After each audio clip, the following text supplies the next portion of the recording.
Bonjour à toutes et à tous, merci infiniment de nous rejoindre et d'être toujours plus nombreux et nombreuses à nous rejoindre. On est toujours, sans grande surprise, à la Clusaz, à la montagne. Il neige comme vous pouvez le voir, au sommet du digital.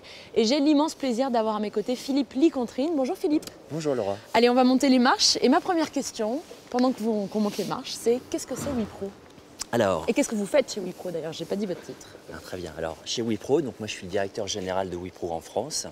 Et WePro, déjà, c'est une société, on va dire, de services numériques. Donc, on est une vieille société, on a été créé en 1945.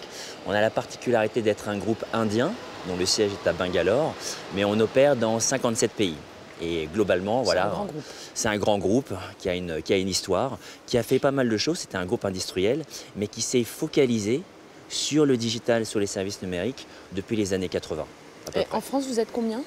Alors en France, on est à peu près 200, donc répartis sur différents pôles, mais on va dire le premier pôle c'est Paris, et après on est proche de nos clients, donc sur Toulouse, sur Rennes et également sur Clermont-Ferrand. Alors qu'on comprenne bien, votre cœur de métier ou vos cœurs de métier, qu'est-ce que c'est? Alors aujourd'hui, WePro, donc ça fait à peu près 8,5 milliards de dollars de chiffre d'affaires, et je dirais que à l'international évidemment. À l'international, donc, oui. Mais on a à peu près le même modèle sur les 57 pays où on opère. Et 90% donc, du chiffre d'affaires de WePro est consacré à tout ce qui est activité numérique, donc l'intégration de systèmes. Donc on n'est pas un éditeur de logiciels, mais on va intégrer les différentes technologies, on va dire, du marché pour nos clients.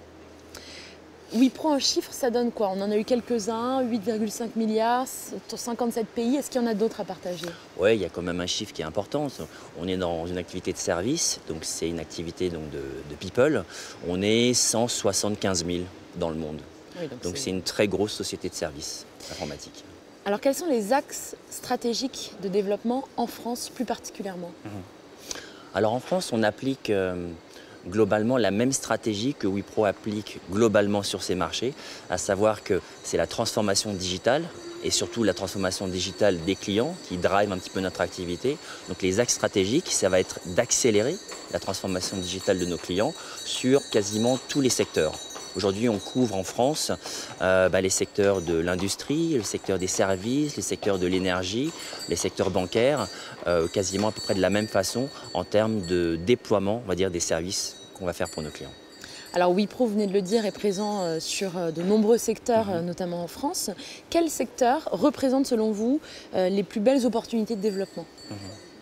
Alors, déjà WePro en France, on n'est quand même pas bien connu, quoi. Ça fait quand même plus de 20 ans qu'on est sur le marché. On s'est établi dans les années 2000-2001, mais on n'est quand même pas très bien connu. Comment vous l'expliquez ça?